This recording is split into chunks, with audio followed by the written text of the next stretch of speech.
232 in Vav, just like to get back there.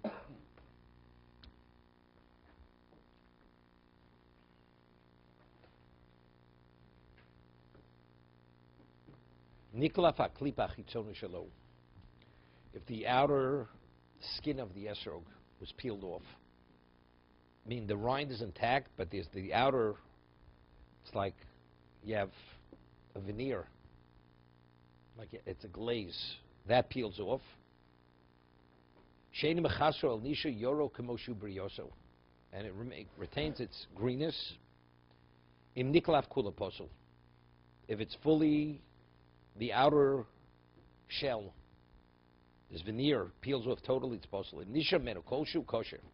The first opinion is, but if it's just a slight amount remains, it's kosher. That you have to have the size of the location has to be the size of a large coin, a seller. This is in Mishna Berura. Haklipa chitzona, hainu haklipa hadako, kimin glid al esrog. Glid, it's just a covering, lid, like a frost on the outer part. No, not a lid, not a lid. No. It's like a veneer. That's all it is. But in the actual, the essence of the esrog, it hasn't been diminished. But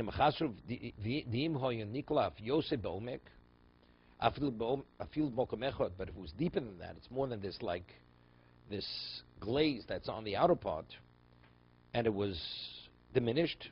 We had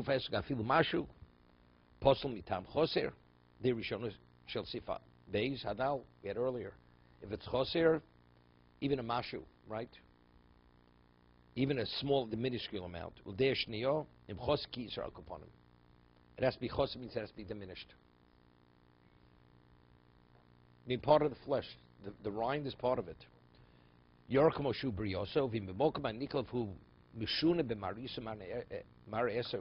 What happens as a result of being peeled? Now it's like it's subject to the air. It turns brown, because the skin has been peeled off. This veneer.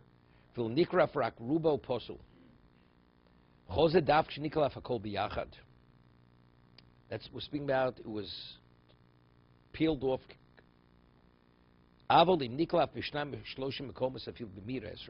What about if the veneer is peeled off in a number of locations, although it's not the majority of the veneer was removed? The majority of this outer coating, it's like a glaze, is still there, but it's peeled off in a number of locations. Because it's spotted. Right? We had earlier, if you have a hadas, which has red berries on it, right? One red berry is not enough, but if you have multiple, then it's called menumar, it's spotted. So you could have, it looks like a spotted esrog. What happens if the veneer comes off where it protrudes on top where the pitim is? Shown enodome mekoma kiluf l'shar esrog, so where it's peeled off, and that's the most obvious. You hold the esrog up, the pitim's up. Afil koshu posul kamoliin chazozis l'kamsif test. If you have, like you have something attached, which to the top of the nodule on top. It's only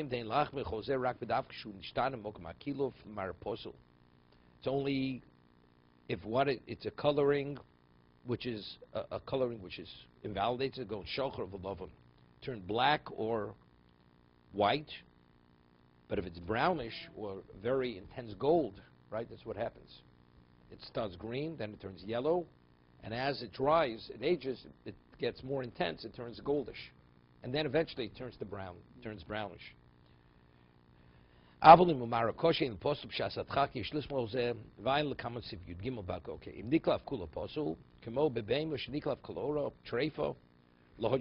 discussed this. That if an animal, as a result of a disease, its outer skin peels off totally, the animal is considered a treifo. Shishtar sela. So the first opinion is that even if a minuscule amount of skin remains, it's kosher. The second one says no. You have to have, it has to be the size of a large coin. Because it has to be a seller. Okay, Zayin. Nital dado. Vuarosh hakoton shishanto bo. You know, if you take a look at the top of a pitum, what does it look like?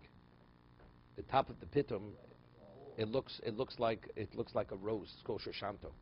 The very top. It has like crowns, little, you know, it looks like a little crown on top. You have the stem. On the top of the stem, you have this crown on top. You ever go to get a root canal? They put a stem and a post. You know, same idea. That's where they put the tooth on. That's exactly. Okay, exact. Okay. Nital dado. What is this? Vuarosh hakoton shishantobo. It's the nodule that comes up, and that's where the pitum is inserted in that location. Puzzle. So if that part of the esrog was removed, it's puzzle. The top, the nodule that comes up. Not the stem. We'll see. Nital dado. We have to understand. So he says, Hua'et shal rosha esro, kamo, what? The pitum. Uchod hadad. V'tocho b'tocho v'shashanto olov. Now we speak about, you have the stem, and then you have v'tocho b'sov v'shashanto olov. And the shashanto is the head of the stem. That's the top of the pitum is called the shashanto. Sounds like the top of the pitum. Well, rosha koton shashanto bo. No, it doesn't. Yeah, seemingly, but it doesn't fit into words because the shashanto is that's on top of the stem. Posel. No, you know. Yeah, no, but you see from the Ramah that's not pshat. Because the Ramah says, "Machmirim nitla hashushanto dainu machanu korim pitmo." So what are we talking? So speaking about before, it's not. We're talking about the very top of the esrog, where the pitum's inserted. That was removed from the esrog. Even though we said before, if it's chosem mashu, it's possible, according to one opinion, right? We had an argument. Do you need ki iser? Does it have to be the size of an iser, which is a very small coin? That's how much has to be missing from the esrog, or even something minuscule. Some say if the top, it can't mean the nodule is actually removed from the esrog, because that's, according to one opinion, it's definitely possible. Because any part of the esrog, if it's missing even a mashu, even a minuscule amount, if it's missing, it's possible. Let's see this again. Nital dado, hua'et al rosho esrog, v'chod hadad, v'tocha b'socho, and it's inserted in there, v'shashanto olov. No, but I'm saying, but you see from the Ramah, not this way, because the Ramah says v'yesh machmirim im nital shashanto. So evidently, what the Mechaber is speaking about is not that. That's esrog itself. Yeah, but if it's what the difficulty is, but if the top part is missing, then you have the pitum is gone. Yeah, that's what I'm saying. Right. No. Yeah, it's staying there.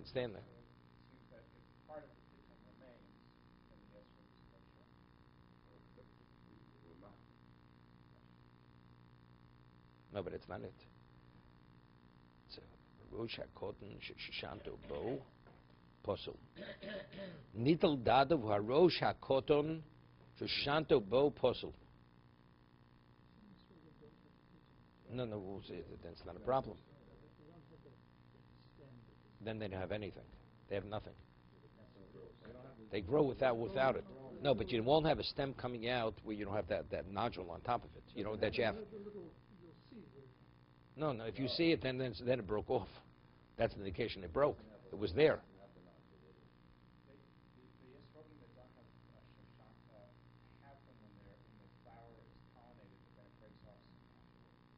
If it breaks off on the tree, it's not a problem. Okay, let's see. I think this is what it means. Nital dadu v'rosha koton shashanto bo posel. Meaning, if the shashanta broke off, the top of the pitum breaks off, it's not a problem, according to the first opinion. Right?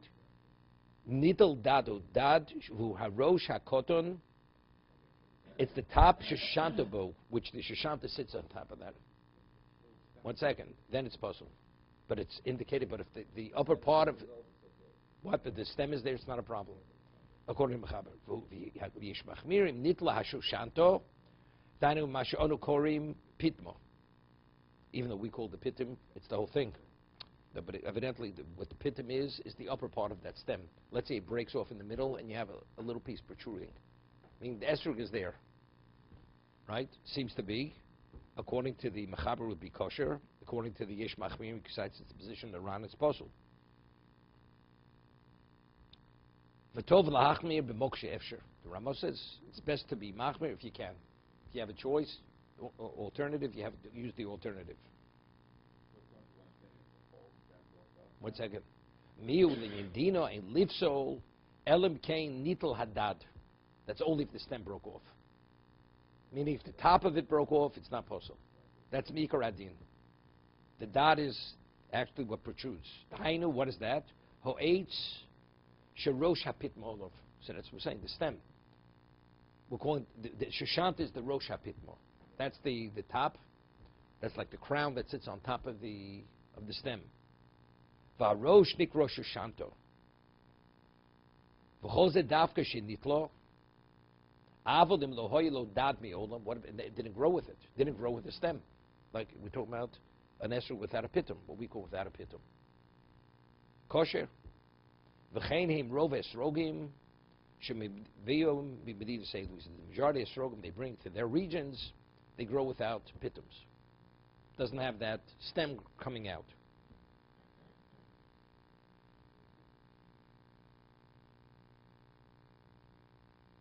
Very often when you drop an esrog, even if it breaks, it doesn't, very rarely does it break off, the whole stem breaks off. It's usually the top. The pitum, when it breaks off, it's that nodule on top, that crown, that's what breaks off. But something still protrudes from the esrog. What about if part of it breaks off? Let's say it breaks in the center, and you have part of the stem protruding. Would that be, according to the Mechaber, would that be possible? I'm not sure. What does it mean? It says nitel dadl seems to be the whole stem. The whole stem has to be removed. So as long as there's still something protruding from it seems to be right. It would be kosher, be valid.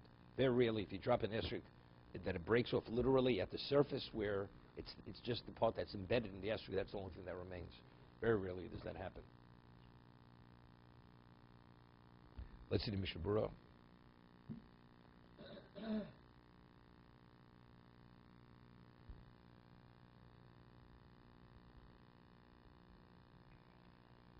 It's interesting.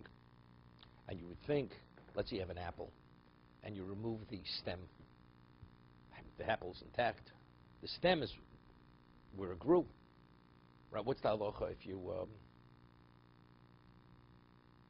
when an esrog grows on a tree, what direction does it grow? Downward or upward? You're right. We take a derech gidula. When you take, let's say you take the daled medium and you turn it upside down. The esrog, rather than the lulav, rather than having the point facing upwards, you turn it upside down. Are you yotzei? You're not yotzei. Every one of the species used, it has to be derech gidula, the way it grows. So the hadas, it has to be upward. You turn it, insert it upside down, or the arava, it's possible. So therefore, that's the reason why we take the esrog. Before we say the bracha, we invert it, where the bottom, what we call the ukitz, is on top, and the pitum faces downward. And therefore, we say the bracha, we turn it upwards, right? So therefore, it's over l'asiyosam. It's considered, we said the bracha before we actually did the mitzvah. It's because when it grows on the tree, it grows, the pitum is upward, is facing an upward direction.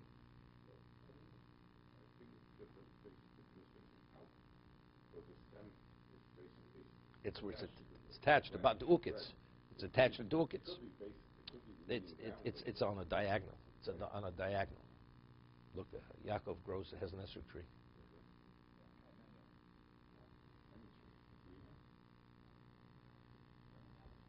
Okay, he'll give a seminar on it.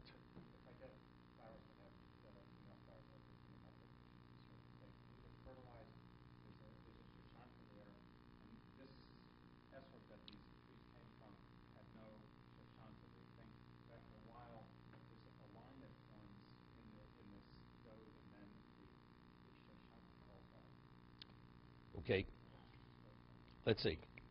So he says, Posel, the reason it's Posel, Havali Koser. So that's what I'm saying. An apple, if you remove the stem, the apple is still intact. But yet, in regard to the first opinion, we're saying even this is like the stem. The stem that comes out, it's considered the esrog is not fully intact. V'umeloshen nitel hadad mashmash nitel eitz af mashet tokua b'toch eitz esrog. This is interesting, important.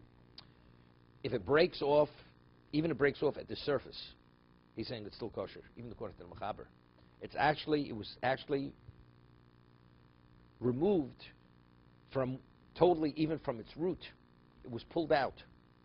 Person went and pulled out what we call the pitum. If you just take something, you snip it off at the top, and the root of the stem, the pitum's there, it's valid. He says, even what was embedded in the esrog, even that he removed. And as a result of it, you have a hole. If you look at the top of the esrog, now you have a hole. Ulefichach posul. Avol im nitel rak mashalamalam in esrog ein lahachmir. But if you only removed what's on the very top, chen hiskim ataz ladino, and the Taz concurs with this, that it's a valid esrog. Avol yeshmin eposkim shemitzad lahachmir afilim lo nitel rak lamalam in esrog. Okay, which is very rare. It's very rare that you actually, when it breaks, we're talking you pulled it out from where it was embedded in the esrog. Okay? Others say, even if not, but as long as it's broken off flat on the very top, that's when it's possible. But it seems to be, but if it protrudes slightly above that, it's still valid. If you even have a small amount of the stem protruding from the top of the esrog, I mean, it's like a svek, according to this Lakula. According to the Taz, he's saying, if it's cut off at the surface, and if it's not pulled out from its root, it's kosher, even according to the Mechaber. Mogen Avram says that even if it protrudes slightly, it's not cut off very flat on the top, it's still kosher. So according to the Mechaber, according to the Taz and the Mogen Avram, protrudes slightly, everybody agrees definitely it's kosher. It's not considered choser. And the Ramos says the second opinion is what? That's if you have no alternative. But if you have no alternative, it's 100% it's kosher esrog. The way the Ramos says, you're even able to say a bracha on it. No, everybody agrees. If it's pulled out at the root, everybody agrees it's possible. That's choser. But what about if it's cut off just on top, but the root is still in there? Taz says it's valid. It's still a kosher esrog. Poskim, they argue. The Mogen says also it's not valid. What about it protrudes slightly? So the majority is not there. Mogen says it's kosher. It's valid. So I'm saying, so you have two of the opinions. The Taz is the most lenient. The Mogen Avram is more machmir, but he says if it protrudes slightly, according to the Mechaber, it's kosher. Okay, but the Ramos says that's not Mikar Adin. That's only if you have an alternative. So people, they make themselves crazy with an esrog. With the pitum and this and that. And we'll see even, what about if only the tip of the pitum, what we call the shashanta, the crown, but the stem is fully intact, just the tip of it breaks off. Sometimes the esrog is a beautiful esrog, but the pitum is broken off.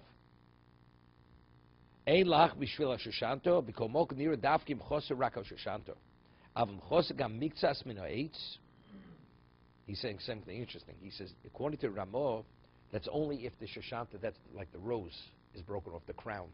So basically the stem is intact. The tip, what bulges out on top of the nodule, that's what breaks off. Again,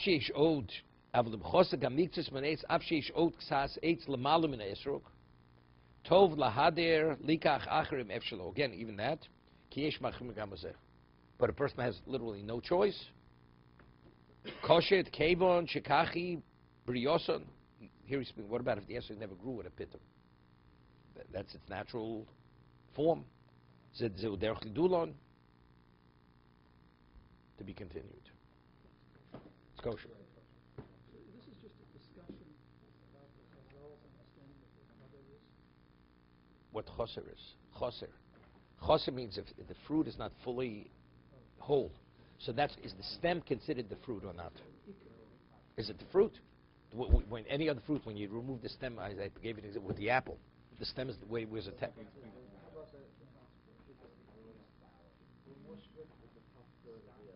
That we didn't get there yet because that's what's most obvious. Same thing with pickles, the most obvious. Yeah, but it's not. But if you say it's not the fruit, it's not the fruit. That's the whole discussion over here. Who's differentiating on whether or not it is a fruit or not? Exactly. That's the argument. You think it is the fruit, in the sense that the Stem of an apple is the fruit. It's not. It's not the fruit. Stem of an apple is not the fruit but the stem of an apple, because that's where it's attached. right? See here, this is not where it's attached. This is the profile. This is the profile. That's the discussion. He's not even discussing that. That the Chazon Ish says. I mean, it's more of a hider to have because what the real profile of an esrog is that it has, even though it's not possible. You know, but what is the profile? You know, they tell us there's a story. David, it's a good story. Many years ago when they started, there's an organization called Pilim. Hello, Maish, you wanted to, this you didn't hear when you went to Tarvadas, the story. So, Pilim. So there was a student. He was a Talmud of Rabbi Aaron Kotler, Zev Tzarek Levrocha.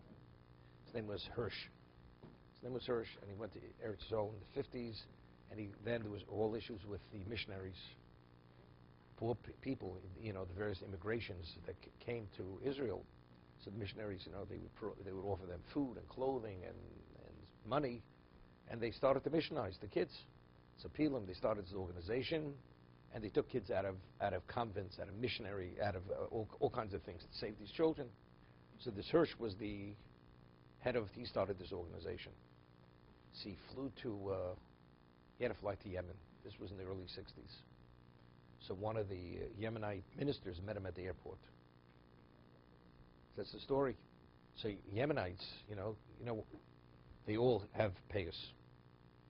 And they have, the hair is like, not thick, it's kinky. They have kinky hair. So the minister meets him. He's supposed to be a rabbi. The minister says, he says, where are your side locks? Where are your side locks? He says, all Jews here, they have side locks. Where are yours? You're supposed to be a rabbi. See, he shows him, it's behind his ear. He takes them out from behind his ear, shows the minister. He says, what are you ashamed of? Why don't you wear them out? I mean, the Jew's supposed to have them showing. Why are you hiding behind your ear? Okay? He says, that's the profile of the Jew. That's what a Jew, this is what this Muslim, Yemenite, whatever minister says to the Jew. That's the profile. An esrog, what is the profile of an esrog? You have something protruding from the top. That's the profile. So even though it may not be the flesh, but that is the profile of the esrog. So therefore, it's a diminishment in hidur if it's not there. No. This is what the ultimate is. It's more of a hidur if it has a pitter. It is. But let's say you have kids, or you lend it out, and the likelihood it's going to get broken. It's better don't buy it, because in the long run you're going to have a problem. Very often you have boxes. A person has a silver box, and you keep it in the cardboard box. There's enough room. You're not pressing it in. The moment you put it in there, and within, usually even if we use it in the morning, it's broken. Or it's on a hair, it's attached with a hair, literally. Are we saying then the ones that grow without the pickles are not The ultimate hodder, not everybody agrees with that, but many hold. The ultimate hodder is, if you can, it's better to buy it. But again, what about if you're offsetting the beauty of the esrog versus the pitum? Let's see, because we're going to see later certain characteristics. Esrog, it's bumpy, it's elongated, and it's shaped a certain way. Let's see, it's very roundish. It has a pitum. You have one that has all the characteristics, but it doesn't have pitum naturally. Then you buy the one without the pitum, because there, in the essence of what it is, it's not hodder. It's lacking in all the characteristics. Okay, let's see the chos lavos.